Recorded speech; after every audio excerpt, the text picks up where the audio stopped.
This is an ad by Regain Couples Therapy and features real testimonials. This was our first time trying therapy, and honestly, it was long overdue. Looking back, we just wish we had started sooner.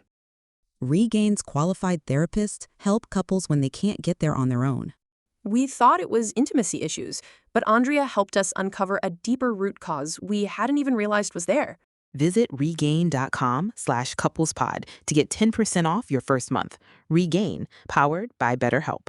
Support American-made tariff-free clothing with American Giant with American Giant. They aren't affected by tariffs because their clothing products never left the U.S. Get 20% off your first order when you use promo code STAPLE20 at american-giant.com. 911, what's the nature of your emergency?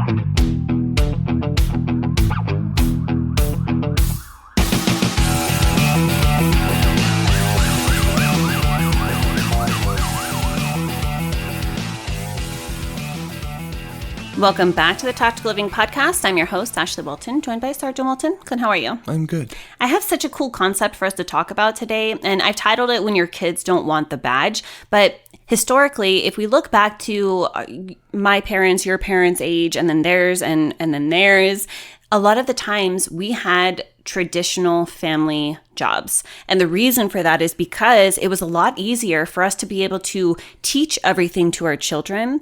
And now things have changed to where we can have the internet teach us everything that we want to know.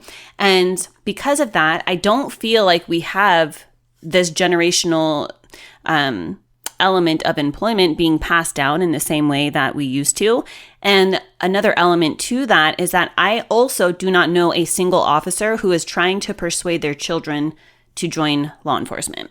Yeah, especially given today's day and age with how, the whole defund the police movement and the whole imagery that people have towards law enforcement. It's like you don't want to subject your kids to that environment.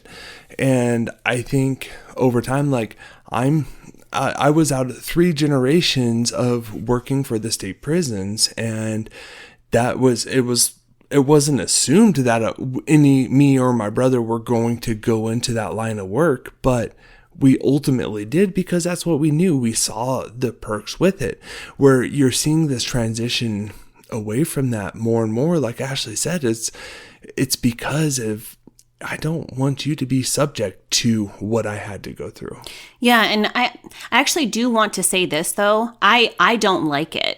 I actually prefer having this sort of tradition and honor and lineage when it comes to passing down a career like that. And the reason for that is because I think that it makes you a much better XYZ. And I'm thinking about my dad, right? Like, he owns a construction company. My brothers all have become working under him. I guess we'll just say that. And when we do that, you're going to know so much more than somebody else just coming out of school and deciding that they want to get into this career. And I don't care what academy or what college you go to, you're never going to learn the firsthand basis of 20, 30 years in a career that a parent will be able to kind of help to teach you and to guide you.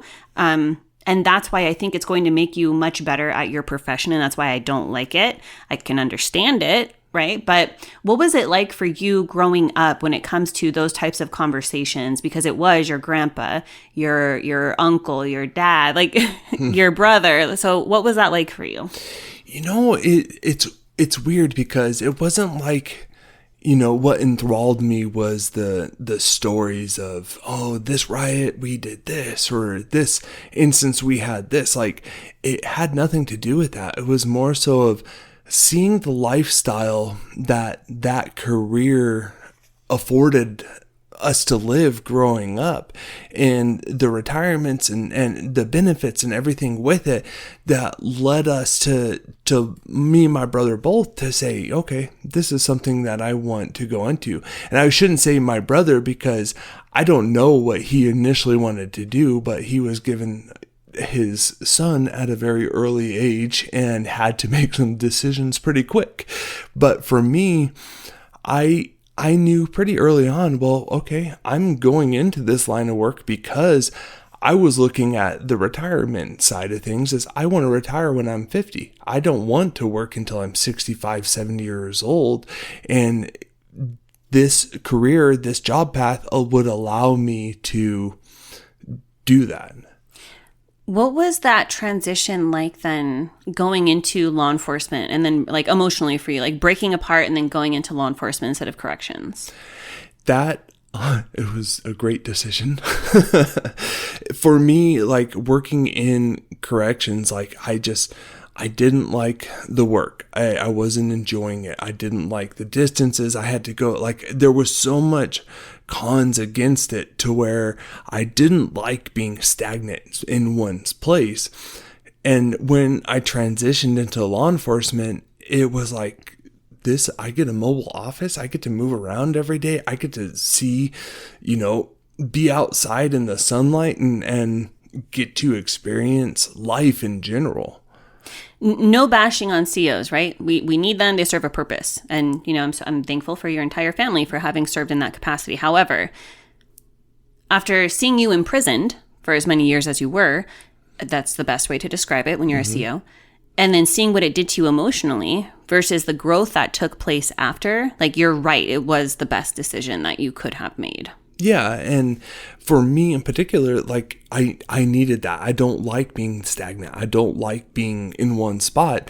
And it's a great career if it's something that you enjoy to do and you're enjoying. And that's why I think it's important to have that conversation is what made you go down that line in the first place? Like, what were you looking for? Like I said, I was looking at the opportunities that it would afford my family in the future for retirement, for benefits, for the pay, for everything associated to that, to where I found a different avenue to be able to still get the same thing, but not be tied down to one spot.